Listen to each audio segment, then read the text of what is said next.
L'air dans le petit appartement de Lagos était lourd de chaleur et de déception silencieuse. Ella était assise, parfaitement immobile, sur un tabouret bas, une lettre à l'apparence officielle tremblant dans sa main. Les mots « Nous sommes au regret de vous informer » se brouillaient devant ses yeux. C'était la 3e lettre de refus ce mois-ci. Chaque rejet était comme une porte qui se refermait brutalement, l'écho un peu plus fort que le précédent. Un toussottement rauque brisa le silence depuis un coin de la pièce. Son père, frêle contre les coussins usés du fauteuil, luttait pour reprendre son souffle. Sa mère, agenouillée à ses côtés, lui frottait le dos, son propre visage marqué par une fatigue que le sommeil ne pouvait plus soulager. Le diplôme d'Ella, soigneusement encadré, était accroché au mur derrière eux, une promesse éclatante et moqueuse d'un avenir qui n'était jamais venu. La porte d'entrée grinça, et son frère aîné, Chidi, entra. L'odeur de sueur et de poussière de son travail sur un chantier de construction l'accompagnait. Ses yeux, durs et fatigués, balayèrent la pièce et se posèrent sur la lettre dans la main d'Ella. Il n'eut pas besoin de demander ce que c'était. Rien encore. Sa voix était plate, vidée de tout espoir passé.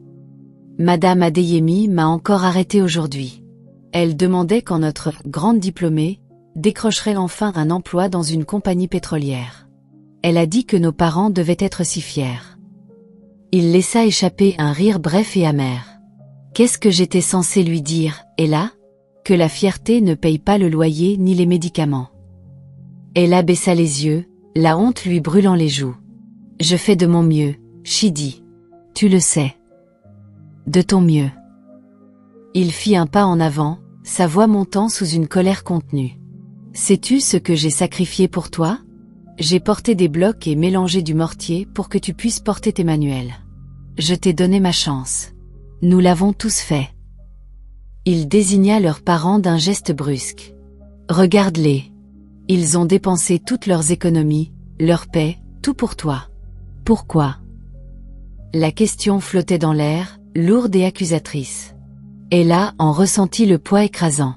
Elle voyait la vérité dans la respiration laborieuse de son père, dans le silence épuisé de sa mère, dans le fantôme des rêves abandonnés de son frère. Son éducation, censée être leur triomphe collectif, semblait être une meule autour de leur cou. Sans un mot de plus, elle se leva, ses mouvements raides.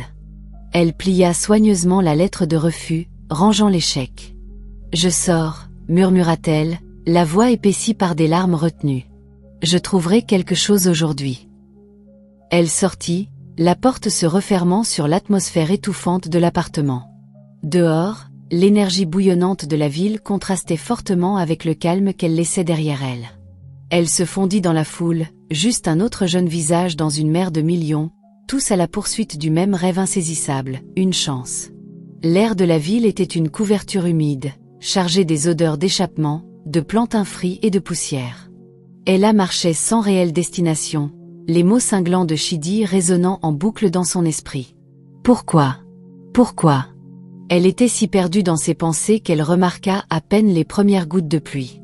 Une légère bruine commença à tomber, et elle accéléra le pas. Le bruit d'un moteur puissant perça le vacarme de la ville. Un SUV noir, élégant et imposant, passa à toute vitesse dans une grande flaque d'eau boueuse qu'elle essayait d'éviter. Un mur d'eau grise et boueuse jaillit de la roue, la frappant avec la force d'une gifle. Ella se figea, haletante. L'eau froide trempa instantanément son plus beau chemisier et sa jupe d'entretien. De la boue gouttait de ses cheveux. Trempée et humiliée, elle sentit le peu de contenance qu'il lui restait s'écouler. À l'intérieur du véhicule luxueux, Emeka Obiagu, un homme d'une trentaine d'années au visage aimable et pensif, jeta un regard en arrière. Son front se plissa immédiatement de soucis. « Francis, arrêtez la voiture. Regardez ce que nous avons fait à cette pauvre fille. » À côté de lui, sa femme Ama ne leva pas les yeux de son téléphone. « Ne sois pas dramatique, Emeka. Ce n'est qu'un peu d'eau. Elle séchera. Nous sommes en retard. » Ama, ce n'est pas une façon d'agir, dit Emeka, la voix ferme. Francis, faites marche arrière, s'il vous plaît. Le SUV recula jusqu'à être au niveau d'Ella, qui frissonnait. Emeka sortit, ignorant la pluie. Jeune femme, je suis terriblement désolée. C'est entièrement de notre faute. Il sortit un billet impeccable de son portefeuille. « Permettez-moi, s'il vous plaît, de payer pour le nettoyage de vos vêtements. » Ella regarda l'argent, puis son visage inquiet. « Merci, monsieur, mais ça va. J'étais presque chez moi de toute façon. » Sa voix était polie mais portait une profonde lassitude. « S'il vous plaît, j'insiste, » pressa Emeka, ses yeux bienveillants scrutant son visage. Il remarqua ses chaussures cirées, son chemisier soigné mais désormais ruiné, des vêtements qui suggéraient un but précis, pas une simple promenade. « Une jeune femme comme vous, marchant sous ce temps. Vivez-vous dans ce quartier? Nous pouvons au moins vous ramener. C'est le moins que je puisse faire. » La sincérité dans sa voix la désarma. Ella secoua légèrement la tête, triste. « Non, monsieur. Je ne vis pas ici. Je me promenais juste. Pour me vider la tête. » Elle tenta un faible sourire qui n'atteignit pas ses yeux. « Ça a été une longue journée. » Emeka l'observa, voyant la déception qu'elle ne pouvait cacher. « Une longue journée? J'espère que ce n'était pas des ennuis au travail. » Il voulait juste faire la conversation, la mettre à l'aise. Mais la question, bien que douce, brisa la fragile retenue d'Ella. Elle baissa les yeux, retenant des larmes brûlantes. « Il n'y a pas d'ennui au travail, monsieur, » murmura-t-elle, la voix tremblante. « Je cherche encore un emploi. Je viens de recevoir une autre lettre de refus, et j'avais besoin de marcher pour me vider la tête. » Ama, qui écoutait avec une impatience croissante, baissa complètement sa fenêtre. Son regard, froid et scrutateur, balaya les vêtements trempés et modestes d'Ella. « Encore une diplômée sans emploi qui encombre les rues, » dit-elle, sans la moindre sympathie. Elle regarda son mari. « C'est pourquoi je te dis de ne pas t'arrêter pour ces gens. » Elle se tourna vers Ella. « Puisque vous êtes si désespérée, pouvez-vous être ma bonne? Je peux vous payer quelque chose de convenable. C'est mieux que de marcher sous la pluie sans rien, n'est-ce pas? » L'offre était une insulte flagrante. Le premier instinct d'Ella fut de refuser. Mais elle vit l'image du flacon de médicaments vide de son père. Elle entendit la voix de Chidi. « Pourquoi ?» Elle passa du visage froid et expectant d'Ama à celui, désolé, d'Emeka. La fierté qui maintenait ses épaules droites fondit lentement, et elle hocha la tête doucement. Ils avaient l'air riches. Travailler pour eux pourrait lui permettre de gagner de l'argent tout en continuant sa recherche d'emploi. Et qui sait, être dans leur cercle pourrait ouvrir les portes qu'elle priait pour. « Oui, madame, » murmura-t-elle, le titre ayant un goût de cendre dans sa bouche. « Je peux. » Ella se tenait devant les hautes grilles en fer de la demeure des Obiagu, tenant sa petite valise qui semblait soudain plus lourde que jamais. Lorsque les grilles s'ouvrirent d'elles-mêmes, elle se figea un instant. La maison devant elle semblait sortie d'un rêve, faite de verre et de béton, entourée de pelouses vertes parfaites et de fleurs éclatantes qui semblaient trop belles pour être réelles. L'allée était si longue qu'elle aurait pu être toute sa rue chez elle. En atteignant les immenses portes d'entrée, celles-ci s'ouvrirent sur une vision époustouflante. Le sol était en marbre poli, brillant tellement qu'il reflétait le lustre au-dessus comme de l'eau. L'air sentait le citron et les fleurs. Tout semblait trop grand, trop riche. Elle se sentait presque comme une intruse dans un palais. Une gouvernante à l'air sérieux la conduisit au quartier des domestiques. Sa nouvelle chambre était petite, juste un lit simple, une armoire, et une fenêtre donnant sur le jardin. Mais pour Ella, c'était un cadeau. C'était paisible, privé, et enfin à elle. Elle toucha les draps propres et sourit faiblement. Après des mois de lutte, elle avait enfin un endroit où dormir et une chance d'envoyer de l'argent chez elle. Dans les jours qui suivirent, elle commença à remarquer les différences dans la maison. Monsieur Emeka Obiagu, le maître de maison, était calme et gentil. Il était l'un des hommes les plus riches du Nigeria, à la tête d'Obiagu Industries, une entreprise qui construisait des routes, des ponts et des centrales électriques à travers le pays. Mais malgré toute cette richesse, il était humble. Un matin, il la trouva en train de nettoyer sa bibliothèque. « Vous étiez là, n'est-ce pas ?» demanda-t-il calmement. Elle se figea, s'attendant à une plainte. Au lieu de cela, il hocha la tête avec approbation. « Vous avez rangé les livres par auteur. C'est bien. La dernière personne les avait rangés par couleur. C'était joli, mais je ne trouvais jamais rien. » Il esquissa presque un sourire. « Il disait toujours « s'il vous plaît » et « merci », ce qui la faisait se sentir respectée. Mais elle remarqua aussi la tristesse dans ses yeux. Il essayait souvent de parler à sa femme, Amma, mais elle répondait à peine. Quand elle se détournait, il restait là, silencieux, comme quelqu'un essayant d'allumer un feu déjà éteint. Madame Amma Obiagu était belle, élégante, stylée et froide. Sa voix était tranchante, et son tempérament encore plus. Elle a. Ce verre a une tache, nettoyez-le encore.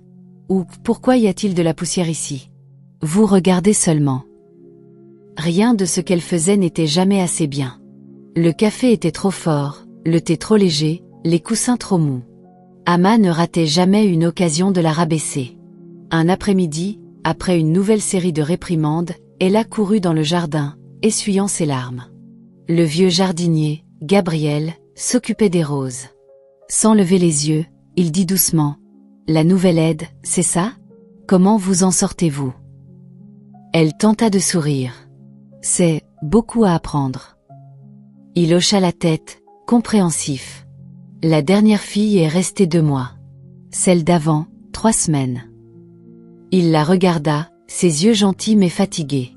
Madame n'aime pas que les aides restent trop longtemps. Elle trouve toujours une raison. Ces mots la frappèrent durement. Le travail, la maison, le peu de paix qu'elle avait, tout cela pouvait disparaître à tout moment. La demeure n'était pas le rêve qu'elle semblait être. Elle était belle, oui, mais c'était aussi une cage. Et maintenant, elle y était enfermée. Amma Obiagu était, au fond, une opportuniste. Elle avait grandi dans le confort mais aspirait à une vie de luxe extrême et de drame. Son mariage avec Emeka, 8 mois plus tôt, était un calcul stratégique. Il offrait la stabilité, une immense richesse et un nom respecté. Mais pour Amma, la vie d'épouse de milliardaire devint vite ennuyeuse. Les dîners tranquilles, les discussions d'affaires, la routine prévisible, tout cela ressemblait à une cage dorée magnifique. Elle regrettait l'adrénaline de son passé. Ce passé avait un nom, Deji. Il était son premier amour, un homme du mauvais côté de la barrière avec un charme dangereux et un mode de vie imprévisible qui l'avait toujours excité. Contrairement à Emeka, qui construisait des empires avec des contrats, Deji opérait dans l'ombre, maître des combines rapides qui l'avaient finalement conduit en prison pour fraude. Amma ne l'avait jamais vraiment oublié. Sa récente sortie de prison avait été l'étincelle qui avait rallumé le feu dans sa vie. Ils s'étaient secrètement retrouvés il y a quelques semaines, et pour Amma, c'était comme revivre. Elle était grisée par le secret et le danger. Pour rendre Deji heureux et sécuriser leur avenir ensemble, elle était prête à tout. Un après-midi ensoleillé, Amma ordonna à Ella de préparer les haut-parleurs extérieurs près de la piscine pour une fête privée avec un vieil ami d'école.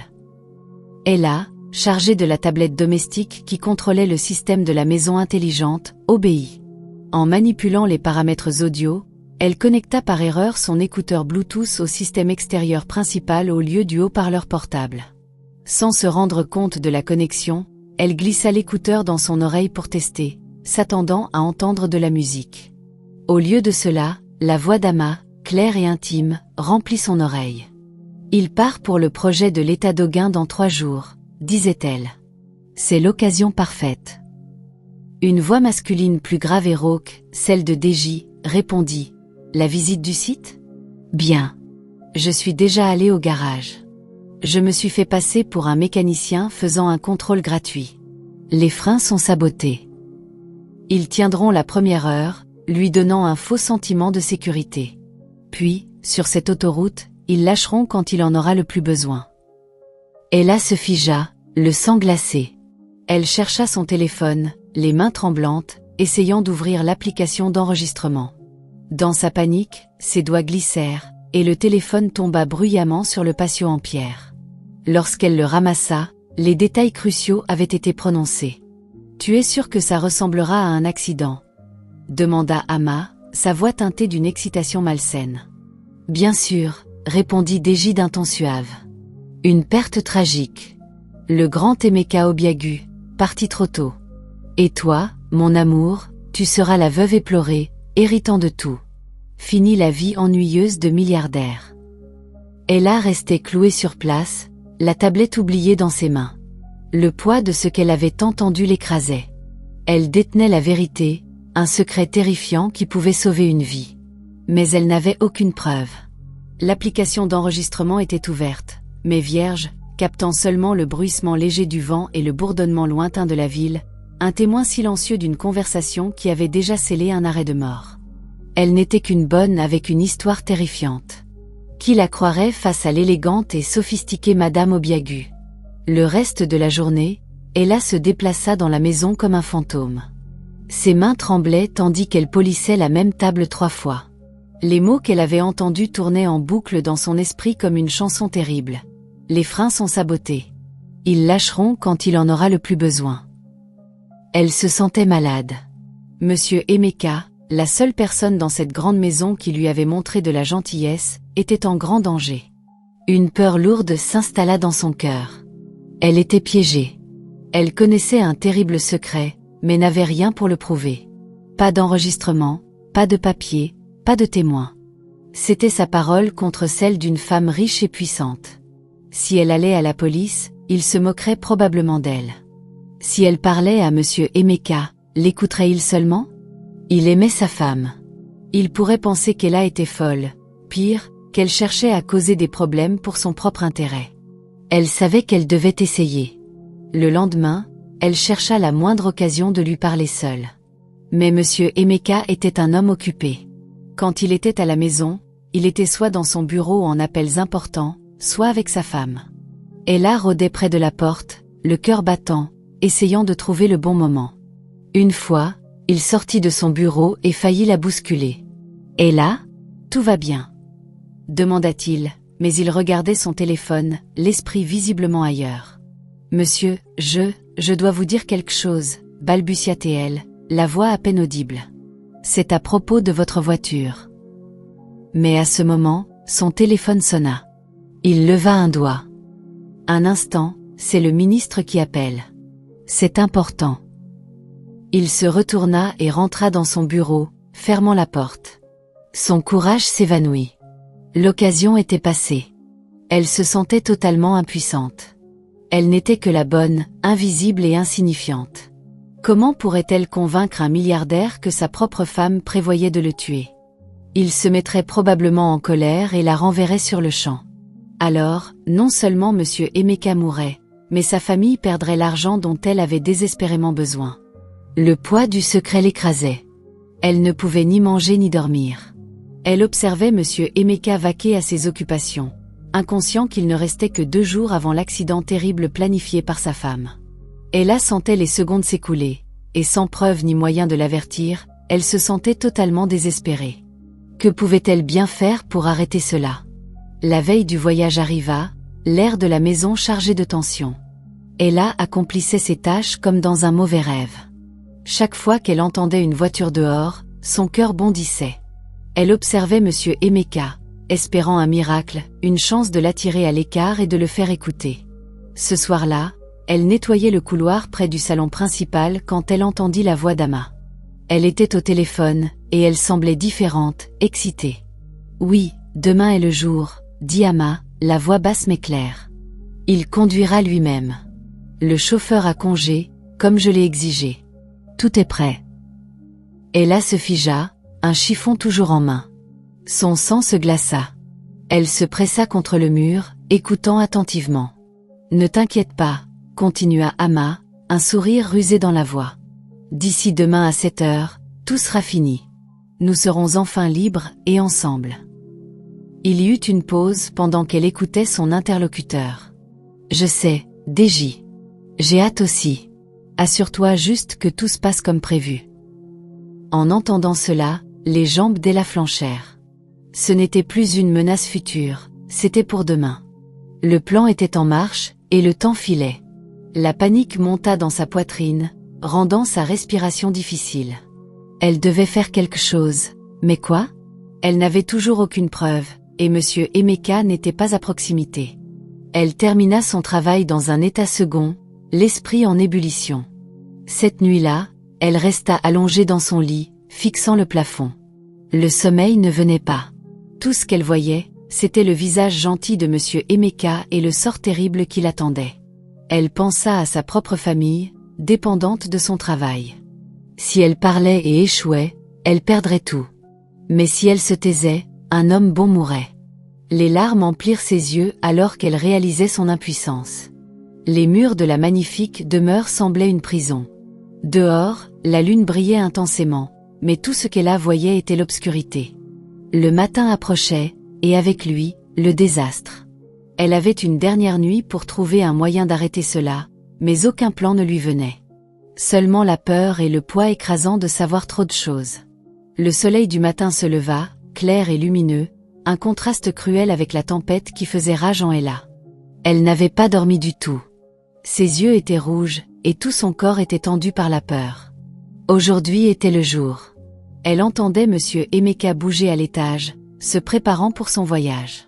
Chaque bruit semblait une countdown vers une catastrophe. Elle se tenait dans la cuisine, feignant de nettoyer, mais ses yeux étaient fixés sur la fenêtre donnant sur l'allée. Son esprit était un chaos frénétique, cherchant une solution. Devrait-elle crever les pneus? Mais la sécurité la surprendrait. Devrait-elle cacher les clés de la voiture? Il les trouverait et se mettrait en colère. Chaque idée semblait stupide et impossible. Puis, elle le vit. Monsieur Emeka sortit de la maison, vêtu d'un costume élégant. Il semblait calme et concentré, totalement inconscient du danger qui l'attendait. Il se dirigeait droit vers le SUV noir, le piège mortel. Une vague de panique glacée envahit Ella. C'était le moment. Dans quelques instants, il monterait dans cette voiture et conduirait vers sa mort. Elle n'avait aucune preuve, pas le temps d'expliquer. Elle devait l'empêcher de monter dans ce véhicule maintenant. Son corps bougea avant que son esprit ne puisse réfléchir. Elle lâcha le chiffon qu'elle tenait et courut. Elle poussa la porte de la cuisine et surgit dans l'allée. « Monsieur !» « Attendez !» cria-t-elle, sa voix étrange et désespérée à ses propres oreilles. Emeka se retourna, une légère surprise sur le visage. Il tenait déjà la clé de la voiture. « Et là ? Qu'y a-t-il ? Je suis pressée. » Elle courut vers lui, son cœur battant si fort qu'elle crut qu'il lui briserait les côtes. Elle n'avait ni plan ni mot pour lui faire comprendre en quelques secondes. Il n'y avait qu'une chose à laquelle elle pensait, capable de provoquer assez de choc, assez de confusion, pour l'arrêter complètement. « Je ne peux pas vous laisser partir sans vous dire ceci. » Balbutia-t-elle, les yeux écarquillés de terreur. Avant qu'il ne puisse réagir, avant qu'il ne puisse se retirer, elle saisit son visage à deux mains et l'embrassa. Ce n'était pas un baiser doux. C'était un baiser dur, désespéré, passionné, rempli de toute la peur et l'urgence qu'elle ressentait. C'était sa dernière tentative folle pour sauver sa vie. Pendant un instant, le monde s'arrêta. Emeka était figé, totalement stupéfait. Puis, la réalité revint brutalement. Il la repoussa avec une force qui la fit trébucher en arrière. Son visage était un masque de choc, puis de colère montante. « Que signifie ceci ?» tonna-t-il, sa voix résonnant dans le matin calme. « Avez-vous perdu la raison ?» Mais Ella se moquait de sa colère. Elle se moquait des conséquences. Elle se tenait là, respirant lourdement, l'observant. Il n'était pas dans la voiture. Pour l'instant, il était en sécurité. Son acte désespéré avait fonctionné. Mais la véritable tempête ne faisait que commencer. Le silence après le cri d'Emeka était lourd et dangereux. Il la fixait, la poitrine soulevée, le visage mêlé de confusion et de rage pure. Il essuya sa bouche du revers de la main, comme pour effacer ce qui venait de se passer. « Êtes-vous complètement folle ?» demanda-t-il, la voix basse et tremblante. « Quel genre de folie est-ce » Avant qu'Ella ne puisse tenter de répondre, un cri aigu et furieux déchira l'air. « Que se passe-t-il ici ?» Ils se tournèrent tous deux. Ama se tenait sur le balcon, le visage tordu de fureur. Elle avait tout vu. Elle descendit les escaliers en trombe, ses talons coûteux claquant comme des coups de feu sur le sol de marbre. Elle marcha droit sur eux, ses yeux brûlants de haine, d'abord vers Ella, puis vers son mari. « Alors c'est ce que tu fais dans mon dos ?» hurla-t-elle à Emeka. « Avec cette fille de maison ? Dans ma propre maison ?» Elle tourna son venin vers Ella. « Sale serpent de basse classe. Je t'ai donné un travail. Et c'est ainsi que tu me remercies ? En essayant de voler mon mari. » « Ama, ce n'est pas ce que tu penses, » commença Emeka, la voix tendue par l'embarras. « Ne t'avise pas !» cria-t-elle, le coupant. « Je l'ai vu de mes propres yeux. Elle s'est jetée sur toi. Et toi, tu restais là. » Elle pointa un doigt tremblant sur Ella. « Tu penses pouvoir devenir la prochaine Madame Obiagu? Tu penses qu'un baiser d'une pauvre fille te rendra riche ?» Ama se tourna vers la maison. « Sécurité !» hurla-t-elle. « Venez ici tout de suite. » 2 hommes de sécurité accoururent. Ama pointa Ella, qui restait figée, la tête baissée. « Arrêtez-la. Elle vient d'agresser mon mari. Emmenez-la au poste de police immédiatement. » Les gardes saisirent rapidement les bras d'Ella. Elle ne résista pas. Elle regarda simplement Emeka, ses yeux le suppliant de comprendre, de voir la vérité derrière son acte désespéré. Mais Emeka était trop humilié et en colère. Il détourna le regard. Le choc du baiser et les accusations publiques de sa femme l'avaient laissé désemparé et furieux. « C'est un désastre complet », marmonna-t-il, passant une main sur son visage. Il regarda la voiture, puis la scène chaotique. Son voyage, sa réunion importante, tout était ruiné. « Oubliez ça », dit-il à personne en particulier, la voix pleine de défaite et de colère. « Annulez le voyage. Je ne vais nulle part. » Il se retourna et marcha stifli vers la maison, incapable de regarder sa femme ou la bonne qu'on emmenait. Ama le regarda partir, son visage un masque parfait de fureur conjugale. Mais à l'intérieur, une tempête de panique faisait rage. Le plan était ruiné. Il n'était pas dans la voiture. Il n'était pas mort. Cette stupide bonne avait tout détruit avec son geste insensé. Elle tourna son regard furieux vers Ella, emmenée par la sécurité. La haine dans ses yeux était désormais bien réelle. Cette fille ne l'avait pas seulement embarrassée. Elle avait saboté un plan valant des milliards de Nera et son avenir avec Deji. « Emmenez-la », cracha Ama, la voix dégoulinante de venin. « Tu paieras pour ça. » Elle resta seule dans l'allée, l'esprit en ébullition. Elle devait maintenir son rôle d'épouse trahie, mais aussi remettre Emeka dans cette voiture. Le plan avait échoué aujourd'hui, mais ce n'était pas fini. Elle trouverait un autre moyen. Pour l'instant, la bonne était hors jeu, et elle était toujours la victime éplorée. C'était un petit avantage qu'elle pouvait utiliser. Mais la satisfaction était la dernière chose qu'elle ressentait, c'était une frustration pure et bouillonnante. De retour dans la maison, Emeka trouva Ama faisant les 100 pas dans le salon. « Je veux qu'elle soit poursuivie en justice », déclara-t-elle, la voix encore tranchante de fureur. Je ne tolérerai pas une voleuse de mari sous mon toit. Ama, s'il te plaît, calme-toi, dit Emeka, essayant de rester raisonnable. Ce qu'elle a fait est insensé, mais une liaison? C'est absurde. Tu me connais. Je n'ai jamais regardé une autre femme. Elle m'a embrassé, je ne l'ai pas embrassée. Ça a duré 2 secondes. 2 secondes. Ama se retourna, les yeux flamboyants. Ces filles pauvres sont rusées, Emeka. Elle planifie ces choses. Elle a vu un homme riche et a décidé de tenter sa chance. Et toi, tu es resté là à la laisser faire. J'étais stupéfait, insista-t-il, de plus en plus frustré. Il n'y a rien entre nous. Rien du tout. Mais Ama refusait d'écouter. Non. Si tu ne la punis pas sévèrement, tu approuves son geste. Tu lui dis que c'était acceptable. Elle sortit en trombe vers sa chambre, le laissant seul dans le silence. Épuisé et incompris, Emeka se retira dans son bureau. Il se servit un verre et s'enfonça dans son fauteuil en cuir, l'événement repassant en boucle dans son esprit. L'expression d'Ella n'était pas celle de la séduction. C'était de la panique pure. Ses yeux étaient écarquillés de peur, pas de passion. Pourquoi? La question ne le quittait pas.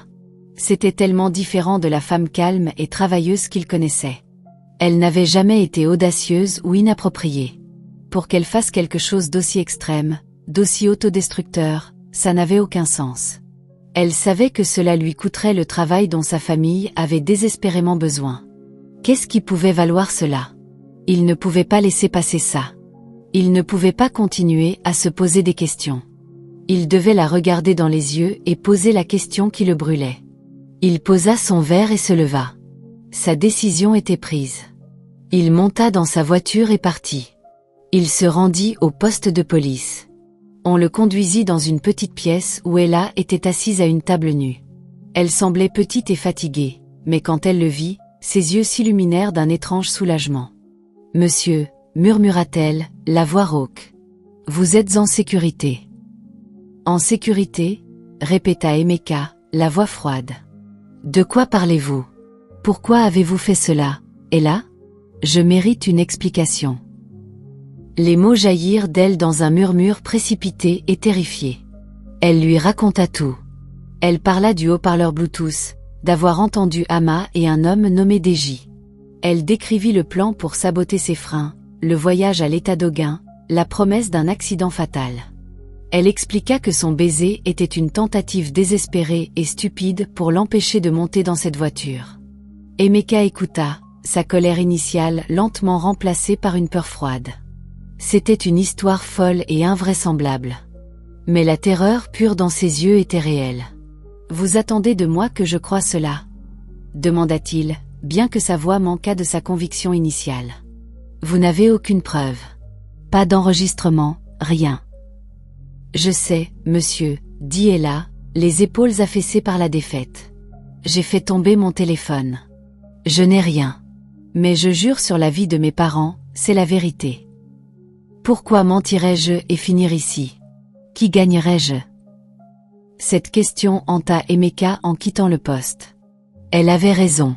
Ses actions lui avaient tout coûté. Il n'y avait aucune raison logique pour qu'elle invente une histoire aussi élaborée. Il rentra chez lui dans un état second, l'esprit en ébullition. Quand il entra dans la maison, Ama l'attendait. Elle lança immédiatement une nouvelle tirade sur la liaison, sa voix aiguë et dramatique. Emeka leva une main pour l'arrêter. « Ama, assez. J'ai eu une longue journée. Je veux juste me reposer. » À sa surprise, la colère d'Ama sembla s'évaporer.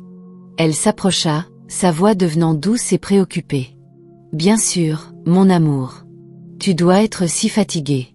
C'est une bonne chose que tu n'aies pas voyagé aujourd'hui. » Elle marqua une pause, puis demanda d'un ton désinvolte. « Alors, quand vas-tu reprogrammer le voyage à l'état d'Auguin? Demain? Après-demain? » Sa question resta en suspens. Emeka se figea. Il regarda sa femme, vraiment. Elle n'avait pas demandé s'il allait bien après l'incident choquant. Elle n'avait pas exigé plus de détails sur le baiser de la bonne. Elle ne s'intéressait qu'à savoir quand il ferait le voyage même au cœur de l'histoire terrifiante d'Ella. Un œuf froid se resserra dans son estomac. Pour la première fois, un doute sur sa femme germa dans son esprit, et il commença à croître. Le lendemain matin, Emeka dit à Ama qu'il reprogrammait son voyage à l'état d'Auguin pour cet après-midi. Il vit une lueur de triomphe dans ses yeux avant qu'elle ne puisse la cacher. Mais au lieu de se préparer pour le voyage, il conduisit son SUV chez un mécanicien de confiance, loin de son garage habituel. Il demanda à l'homme de vérifier les freins minutieusement, disant qu'il avait entendu un bruit étrange. 1 heure plus tard, le mécanicien l'appela. Son visage était grave. « Monsieur, » dit-il, pointant sous la voiture. « Ce n'est pas un accident. La conduite de frein principale a été soigneusement coupée. C'est une coupe nette, faite pour ressembler à de l'usure. » Elle aurait tenu un court moment, puis aurait complètement lâché en appuyant fort sur la pédale, probablement à grande vitesse. Une certitude froide et dure s'installa dans l'âme d'Emeka. Ella avait dit la vérité. Sa femme avait réellement prévu de le faire tuer. Il paya généreusement le mécanicien pour son silence et conduisit jusqu'à un hôtel, son esprit élaborant un plan. Il donnerait à sa femme la tragédie qu'elle attendait. Plus tard ce jour-là, depuis la chambre d'hôtel, il demanda à son officier de sécurité le plus loyal de passer l'appel. Il écouta sur la ligne pendant que l'officier, se faisant passer pour un enquêteur de police, informait Ama que la voiture de son mari s'était écrasée sur l'autoroute vers l'état d'Auguin. On lui dit qu'il n'y avait aucun survivant. Puis, grâce à une caméra cachée installée dans sa propre maison, il observa. Il vit Ama prendre l'appel. Il observa son visage. Il n'y avait ni larmes ni choc. Après avoir raccroché, elle ne s'effondra pas de chagrin. Au lieu de cela, un large sourire triomphant se répandit sur son visage. Elle saisit immédiatement son téléphone. « Il est parti. murmura-t-elle avec excitation. Ça a marché, Deji. Ça a marché. Viens maintenant, mon amour. Nous devons aller réclamer son corps, et ensuite, tout son empire est à nous. Emeka regardait, son cœur se transformant en pierre. La preuve finale n'était pas dans les freins sabotés, mais dans la célébration joyeuse de sa femme à l'annonce de sa mort. Alors qu'Ama et Deji fêtaient avec une bouteille de champagne, la porte du bureau s'ouvrit brusquement. Emeka se tenait là, le visage un masque de fureur froide. La flûte de champagne glissa de la main d'Ama, se brisant sur le sol de marbre. Son visage devint blanc de terreur. Deji se figea, son sourire triomphant s'évanouissant. Emeka, Alta Ama. Tu es vivant. Déçu. La voix d'Emeka était basse et dangereuse, emplie d'une douleur plus profonde que la colère. J'ai tout entendu. L'appel de la police. Votre célébration. Tout. Il regarda sa femme, la femme qu'il avait aimée et pour qui il avait tout donné. Je t'ai tout donné. Et tu as prévu de me faire tuer pour ça. Ce n'est pas ce que tu penses, cria Ama, trébuchant en avant. Il m'a forcé. Mais il était trop tard. D'un signe brusque d'Emeka, son équipe de sécurité envahit la pièce.